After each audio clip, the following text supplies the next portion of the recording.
TV Fortaleza, na Casa do Povo, a voz da cidadania.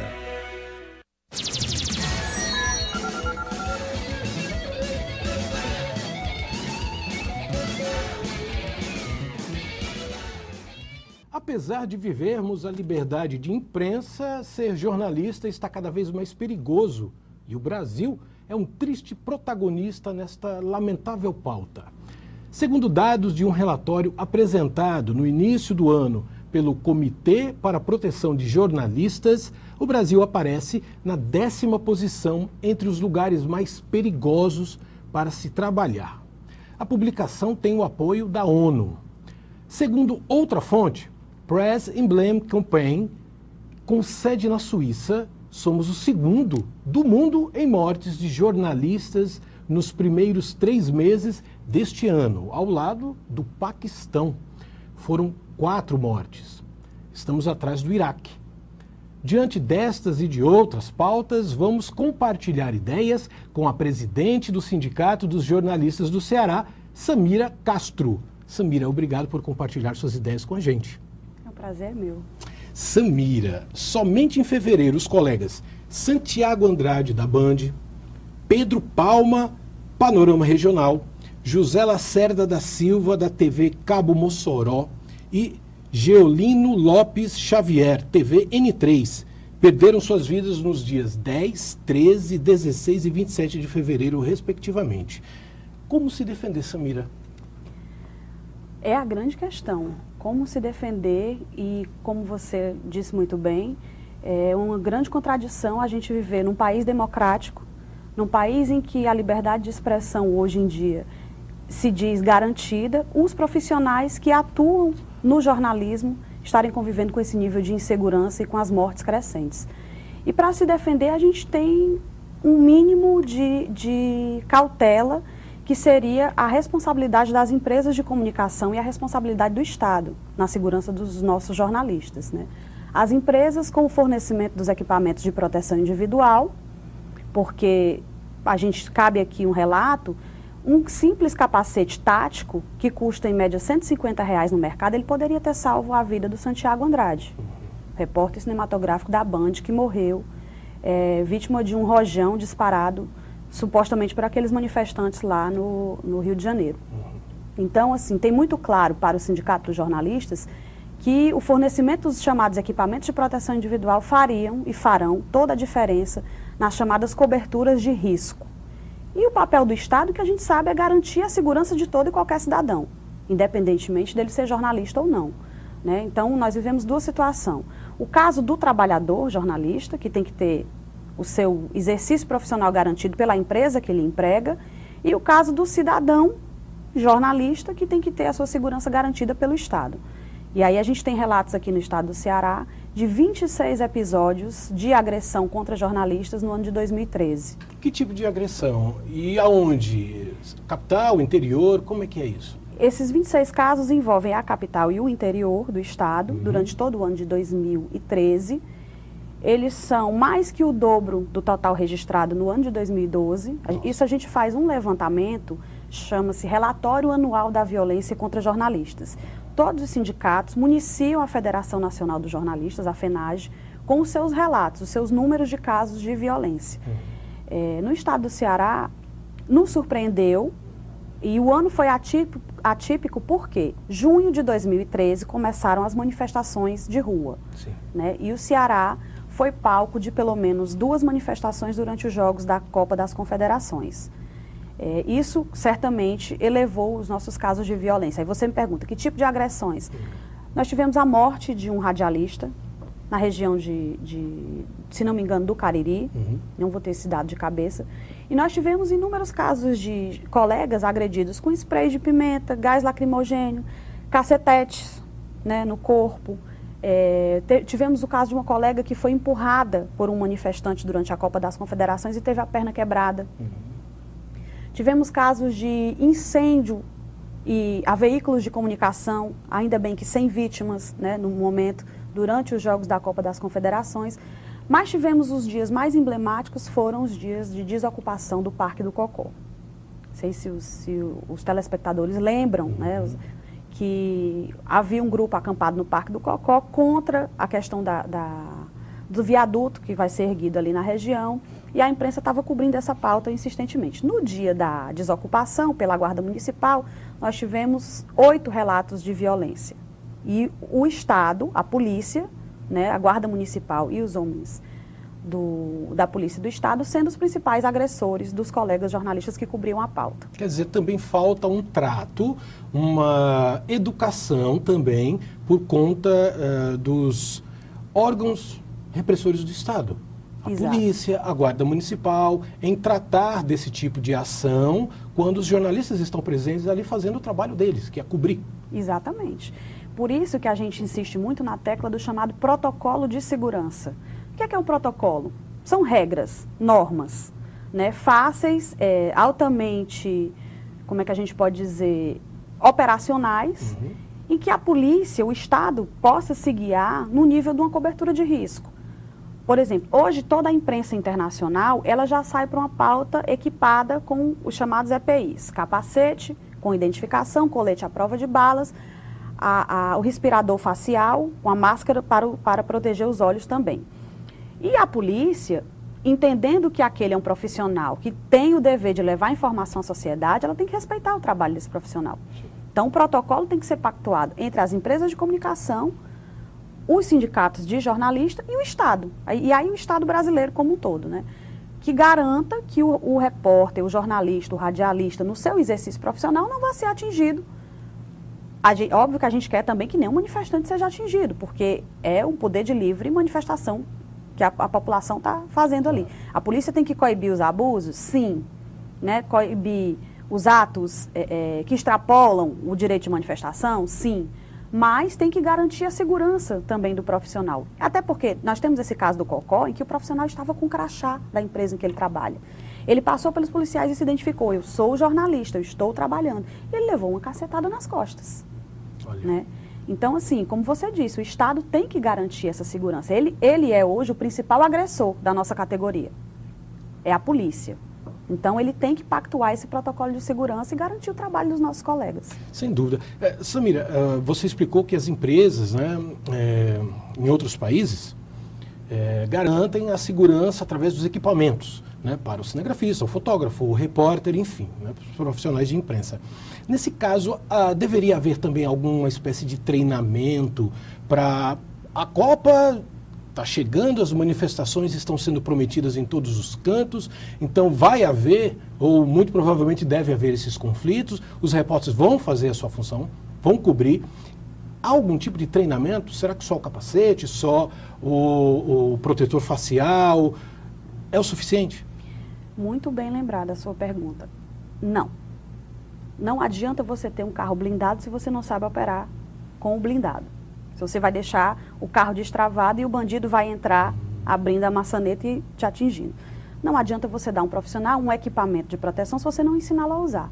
E principalmente, se você não ensinar como o profissional deve se portar numa cobertura de conflito social. Pois é, exatamente. O próprio caso Santiago Andrade mostra isso. Ele foi um rapaz que foi treinado pelo Exército Brasileiro, passou 5 dias num curso sobre coberturas de risco, e, no entanto, ele estava no meio de uma manifestação sem um auxiliar.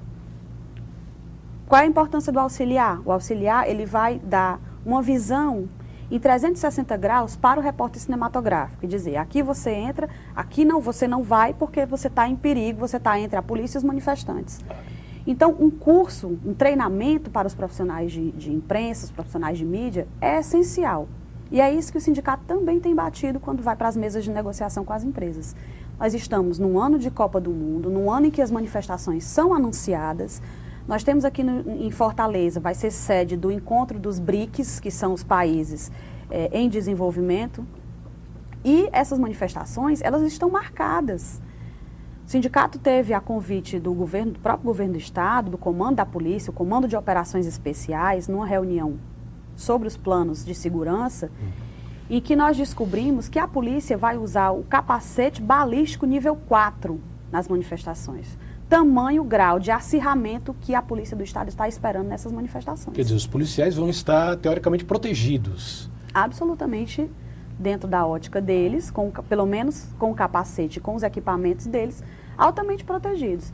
E nós vamos estar totalmente desprotegidos porque nós não temos esses equipamentos, né? E não temos o que você mencionou, treinamento. O repórter ele precisa estar no meio de uma manifestação e saber qual é o momento da sua rota de fuga. Saber a quem recorrer em determinado momento, né, para poder conseguir sair de um jato de gás. Quando o local, como os policiais chamam, for gasado, que é a aplicação, a primeira medida, nas primeiras medidas de barreiras de contenção de manifestantes, é que eles chamam de gasar o local, jogar o gás lacrimogêneo. E o repórter, ele tem que saber qual é a direção do vento, para não ser vítima desse gás. Ele tem que saber para que lado ele deve se postar para garantir a imagem, garantir a foto, a cobertura, e ao mesmo tempo não ser atingido. Então o treinamento vem nesse sentido. Exatamente. É uma confluência de fatores que pode levar, como já levou, à morte de um profissional da imprensa. Samira, você falou das negociações, né? Quando vocês sentam à mesa com os proprietários, donos aí dos jornais, das emissoras de TV, né, que são concessões públicas, né? Eu tenho algumas informações que eu fui lá pesquisar no Sindijorce, né? O jornalista no Ceará que trabalha 6 horas recebe R$ 2.171,92 se for do impresso. Se for rádio e TV, são R$ 2.597. E se for assessor de imprensa, R$ 3.794. Como andam as negociações salariais? Esses salários estão em que pé na realidade dos profissionais? Bem, nós acabamos de fechar uma convenção coletiva de trabalho que vale para o setor de jornais e revistas, que a gente chama de setor de impressos. Este tem o menor piso da categoria hoje. Por quê? Porque eles caminhavam juntos, são 2 sindicatos patronais, o Sindicato dos Proprietários de Jornais e Revistas e o Sindicato dos Proprietários de Rádio e Televisão. Num determinado período, de 2004, se não me engano, não se conseguiu chegar a um acordo com rádio e televisão.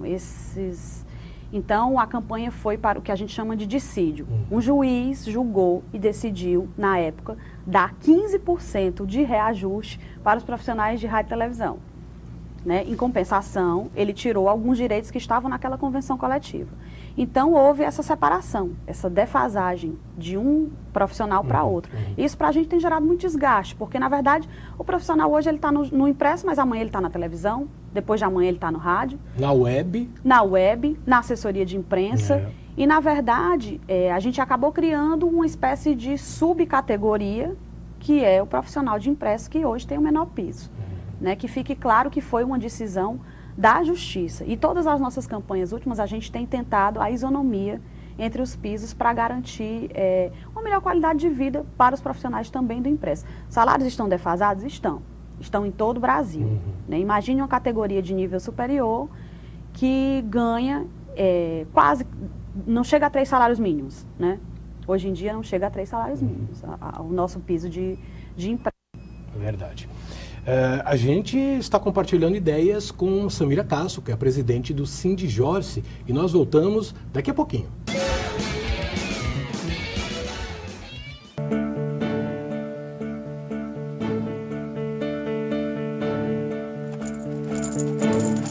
Todos os anos, milhares de brasileiros pegam dengue, uma doença séria que mata muitas pessoas.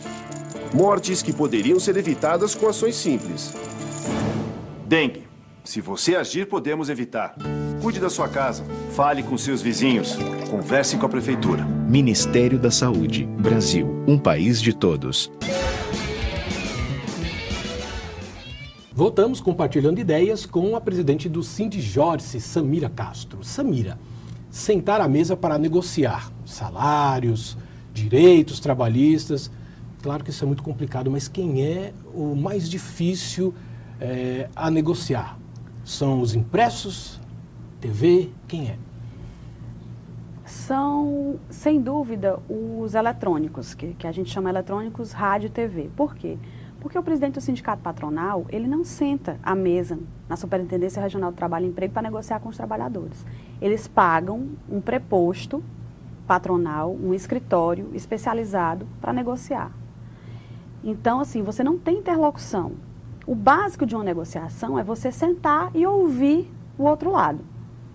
É a regra número 1, é você sentar e ouvir. O sindicato tem uma tradição de fazer pautas de campanha salarial enxutas, objetivas e em consonância com os direitos que são conquistados pela maioria dos trabalhadores. Né? Nossas datas bases são setembro para o impresso e janeiro para o eletrônico. Então, a gente colhe as informações da assessoria econômica, que é o DIEESE, nos orienta, nos embasa, e a gente apresenta isso na mesa de negociação. O patronato de rádio e TV, através do seu preposto, simplesmente fecha os ouvidos ao diálogo, né? À escuta principal da pauta. Então, o fato de você não ter um representante das empresas dentro da negociação já dificulta muito. Samira, mas isso só acontece no Ceará? Não, não é uma exclusividade do estado do Ceará. Notadamente, vários sindicatos no Brasil inteiro têm essa dificuldade de negociar com os patrões diretamente. Primeiro, há uma questão que é a centralização dos veículos de comunicação em poucas famílias. E aí o sistema muito, que a gente chama verticalizado, por exemplo, a Globo e suas afiliadas. Né? O poder de decisão da Globo é no Rio de Janeiro. E nem tudo que a Globo determina, consegue se negociar com a Globo, vale para as suas afiliadas. E isso é bastante complicado. Algumas exceções a gente encontra no segmento de rádio e televisão no sul do país, onde os grandes conglomerados, onde o Grupo RBS, por exemplo, senta à mesa para negociar com os sindicatos de jornalistas lá do estado do Rio Grande do Sul. Mas, objetivamente, respondendo à sua pergunta, não é uma questão exclusiva do estado do Ceará. Vida complicada do sindicato. Samira, mesmo com todos esses problemas, nós começamos o Compartilhando Ideias falando de problemas, de desafios para a nossa profissão. E mesmo assim, será que a profissão do jornalista ainda tem aquela áurea de charme, enfim, de magia? Como é que você vê isso a partir dos universitários? Por que eles ainda continuam escolhendo a profissão de jornalismo? Ainda há um glamour muito grande que cerca a nossa profissão, né? Isso é um fato. As pessoas hoje, os jovens hoje, buscam o jornalismo não pela sua função social, porque o jornalista, ele tem uma função a desempenhar na sociedade. É levar a informação, é garantir a pluralidade de ideias e de opiniões na sociedade. Mas os jovens, eles se espelham muito no que a gente chama do padrão global de comunicação. Todo mundo acha que vai entrar num curso de jornalismo e vai sair um William Bonner e uma Fátima Bernardes. Sendo bem objetiva no meu exemplo. Acham que vão ganhar multissalários, salários milionários, e esquecem que é uma profissão como outra qualquer, que é um trabalhador assalariado, como outro qualquer, e que tem uma função primordial na sociedade: garantir e reforçar a democracia através da informação. Então devem ter muitos jornalistas formados desiludidos por aí. Muitos. Desiludidos e doentes, porque a nossa profissão ultimamente tem um nível de adoecimento muito grande, que é a questão da frustração de você não encontrar no mercado de trabalho a expectativa que você tinha quando ingressou dentro de um curso de comunicação ou de jornalismo. É verdade. E a cobrança, Samira? Hoje o repórter vai para a rua com 2, 3, até mais pautas, tem que dar conta daquilo, porque há uma cobrança lá na redação por conta dessas pautas. E há uma cobrança do outro lado das pessoas, dos telespectadores, no caso de televisão, ou dos leitores, no caso de um jornal ou de uma revista, de um impresso, pela qualidade daquilo que o repórter, daquilo que o cinegrafista, daquilo que o fotógrafo está oferecendo. Então, o profissional de imprensa é cobrado dos dois lados. Daí, talvez, essa situação de doença, de estresse, de se desdobrar em mais de uma função. Não é? Hoje, para acompanhar o nível salarial de outras categorias de nível superior, o jornalista precisa ter 2, 3 empregos. Então, ele vive uma sobrecarga de trabalho, excesso de horas extras não pagas pelas empresas de comunicação e excesso de carga de trabalho, a que ele se impõe para ter um padrão de vida que leva ao adoecimento. além de toda essa cobrança que você falou, do telespectador, do leitor, do ouvinte, existe essa realidade que é a sobrecarga de trabalho. Ora, eu tenho família, tenho uma vida social, tenho 3 empregos, então a gente tem caso de colega repórter cinematográfico que trabalha em 3 emissoras. É verdade. Então, é uma situação que se impõe muito desgastante para a saúde do profissional. Existe um pesquisador chamado Roberto Eloane, de São Paulo, em que ele mostra o alto grau de adoecimento da nossa categoria, né? Estresse, síndrome do pânico, síndromes das mais variadas, depressão, alcoolismo, uso de drogas, para poder conseguir sobreviver com a renda que hoje o mercado impõe ao trabalhador jornalista. Incrível, né? Infelizmente. Me diz como é que está a PEC do diploma dos jornalistas. A PEC do diploma precisa passar por uma comissão especial na Câmara. Ela foi aprovada em 2 turnos no Senado. Grande vitória, esmagadora vitória no Senado Federal. Na Câmara Federal, ela foi para a Comissão de Constituição e Justiça, né, foi aprovada na Comissão de Constituição e Justiça e precisa agora passar por uma comissão especial para ser votada em plenário também em 2 turnos. Então é preciso uma mobilização extremamente maior, porque só o estado do Ceará tem 22 deputados federais. Então são bancadas imensas que precisam ser mobilizadas e sensibilizadas para votar a favor da proposta de emenda à Constituição que restabelece a obrigatoriedade do diploma de jornalismo para o exercício da nossa profissão. Tomara que a gente ganhe essa parada também. Samira, recentemente nós perdemos o jornalismo e a literatura, perderam Gabriel Garcia Marques. Você é uma repórter de impresso, premiada, e o Gabriel Garcia Marques também é conhecido por fazer uma ponte entre a literatura e o jornalismo. Nós, na faculdade de jornalismo, nós lemos muito Gabriel Garcia Marques, nessa ligação que há entre o jornalismo e a literatura, segundo ele. Você também acredita que há uma ligação entre jornalismo e literatura? Eu acredito no jornalismo como função social, né? Literatura sempre vai ter espaço para um jornalismo em nível literário, a partir do momento em que a gente encara o jornalismo como contar uma boa história, né? Uma história que tenha começo, meio e fim, que sensibilize a sociedade, que informe a sociedade principalmente. Então, eu acredito numa ponte, não que o jornalismo seja um modelo de literatura, mas que quando a gente procura humanizar o nosso trabalho, certamente a gente conquista mais adeptos e se aproxima mais da literatura enquanto gênero literário. Por que você escolheu jornalismo? Eu escolhi jornalismo porque eu gosto de escrever. Porque eu sempre gostei de escrever e sempre tive muita curiosidade sobre o que me cerca. Eu digo isso muito para os meus filhos, eu tenho 3 filhos, né? Um bebê de 11 meses. E eu digo muito que a gente precisa estudar, não estudar para decorar, não estudar para dar uma satisfação à sociedade, a gente precisa estudar para satisfazer a nossa curiosidade interna. Pelo próprio prazer, né? Quanto mais a gente conhece o mundo em que a gente vive, mais a gente tenta se ajustar a ele e desempenhar o nosso papel aqui na sociedade. Então, assim, a minha paixão pelo jornalismo veio de gostar de ler e gostar de escrever. Muito bem. Me diga uma coisa, como é que está a formação da próxima geração de jornalistas? Vem uma grande safra de jornalistas, de jovens jornalistas, agora a partir dos novos currículos, né? Houve uma reforma nos currículos dos cursos de comunicação. Jornalismo passa a ser entendido agora como uma ciência, né? O que é muito importante. Não uma ciência que morre nela mesma, mas com toda a sua interdisciplinaridade. E com currículos mais ajustados em relação à questão da teoria e da prática. Não adianta um jovem querer se lançar muito no mercado cedo em busca da prática.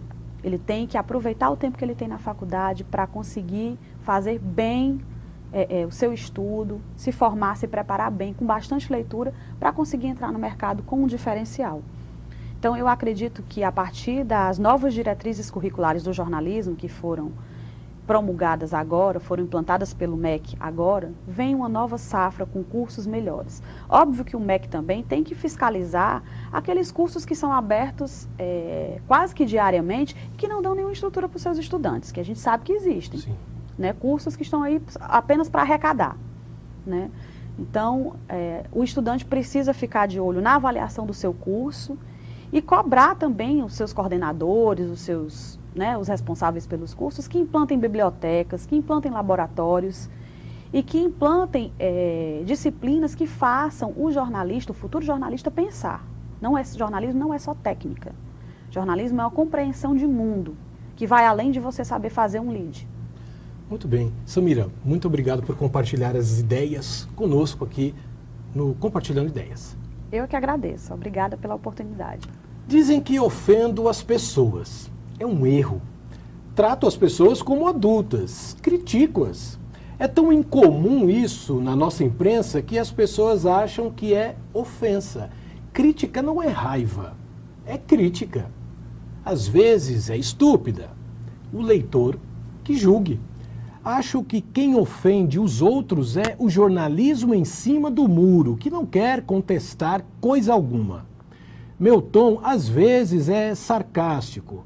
Pode ser desagradável, mas insisto, uma forma de respeito, ou até, se quiserem, a irritação do amante rejeitado. Continue compartilhando ideias, boas ideias, e até o próximo programa.